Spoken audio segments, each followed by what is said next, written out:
Bonjour à tous, chers élèves de deuxième année. Aujourd'hui, nous allons résoudre un exercice avec des équations exponentielles de même base.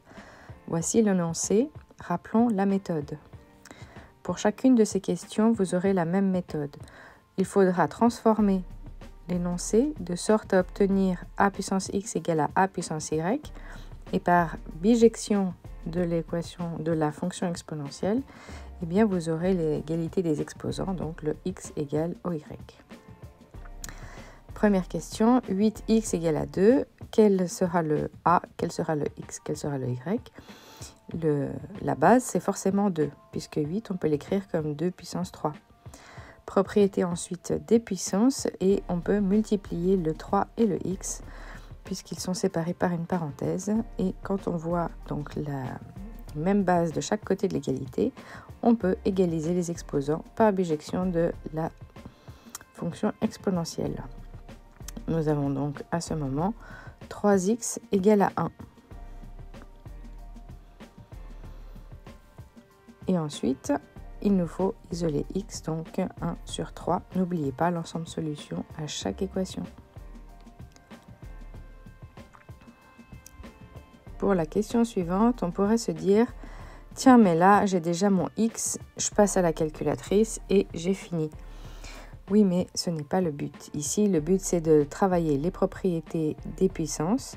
Au cas où un jour, vous n'auriez pas votre calculatrice, il faut être capable de le faire à la main. 0,75, c'est 3 quarts. Et donc, 3 quarts, c'est la même chose que racine quatrième et à la puissance 3. Maintenant, on va essayer d'écrire le 16 comme une puissance 4 de quelque chose. Et on se rend compte que c'est 2 à la puissance 4. Toujours à la puissance 3. Et donc maintenant, on peut simplifier les 4 et racine quatrième. Et il restera donc 2 au cube, qui va donner la réponse de 8. N'oubliez pas l'ensemble solution. Question suivante. On a cette fois-ci x à la puissance 1,5 égale à 1000. À chaque fois que vous voyez une puissance, il faut essayer de la transformer en puissance et en racine. Et donc ici, 1,5, c'est 3 sur 2. 1000, on peut déjà le transformer en 10 à la puissance 3. Et enfin, on va donc utiliser la puissance fractionnaire pour transformer en racine carrée. Ici, on remarque l'égalité des exposants. Et du coup, on aimerait l'égalité des bases. Finalement, on obtient racine de x égale à 10.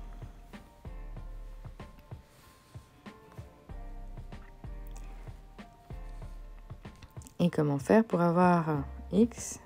Eh bien, simplement, on mettra au carré. Et on pourra avoir x égale à, du coup, 100. N'oubliez pas l'ensemble solution. Équation D, ici, ça commence bien puisqu'on a directement la même base. On peut tout de suite égaliser les exposants. On aura donc une équation du premier degré à résoudre. Donc 6 égale à 4x moins 2. Alors, attention, pas besoin que les x soient à gauche. Ici, ils sont positifs et à droite. Donc, laissons-les à droite et on envoie le moins 2 du côté du 6 qui donnera donc un 8. Et ensuite, on a la réponse. N'oubliez pas de mettre l'ensemble solution. Question E. N'oubliez pas d'arrêter la vidéo et essayer par vous-même une fois que vous avez compris la méthode. Donc, ici, on voit que 3 et 9, il y a quelque chose en commun. On va vouloir transformer le 9 en un 3 puissance 2. Avec évidemment des parenthèses. Et puis, propriété des puissances, on pourra réécrire en multipliant les exposants. Après cela, comme on aura bien sûr notre 3 comme base commune des deux côtés, on égalisera les exposants. On aura donc une équation du premier degré à résoudre. Et ici, les x seront positifs et plus nombreux à gauche. on résout et n'oubliez pas l'ensemble solution. Arrêtez la vidéo et essayez de faire la suite avant de regarder la vidéo. Question F.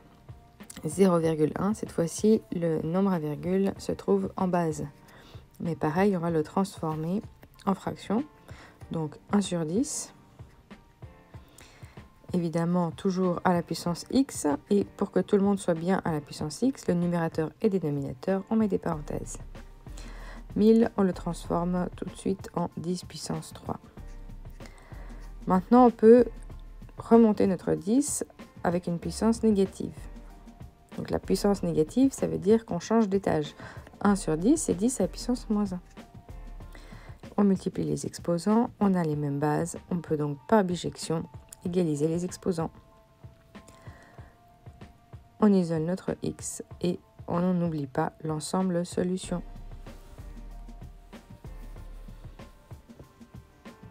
Arrêtez la vidéo et essayez le suivant. C'est parti pour la correction. Ici, on a l'impression qu'on a des bases différentes. 5, 16. Quel est le lien? On y va étape par étape. Donc déjà, chacun de son côté de l'égalité. Ensuite, le 0,0016, on va le transformer en 16 sur 10 puissance 4.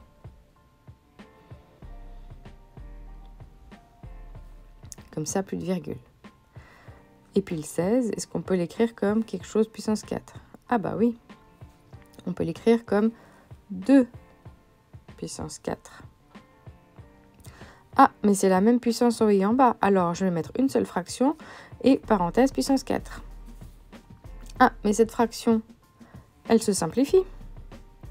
Et elle se simplifie comment? 1 sur 5. Ah, vous voyez, on retrouve notre base de 5. On remonte simplement avec une puissance moins 1, on multiplie les exposants et c'est bon, on reconnaît qu'on a enfin la même base. Et donc on égalise les exposants par bijection. Et donc très rapidement, on trouve la solution. N'oubliez pas l'ensemble solution.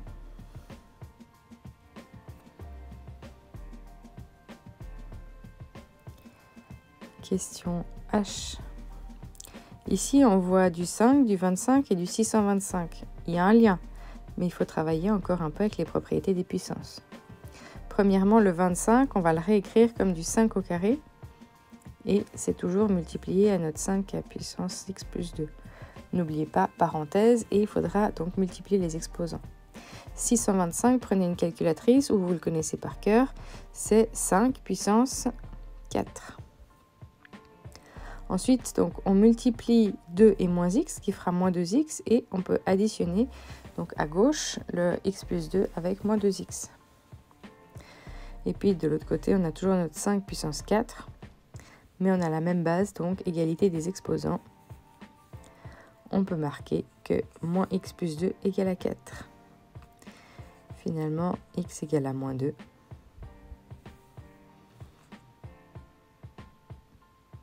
Et donc, n'oubliez pas l'ensemble solution. Un dernier énoncé pour l'exercice. Il s'agit du i. On a cette fois-ci x à la puissance 0,2 égale 2. Vous avez compris, on transforme le nombre à virgule en fraction. On obtient 2 sur 10 qui se simplifie donc en 1 sur 5.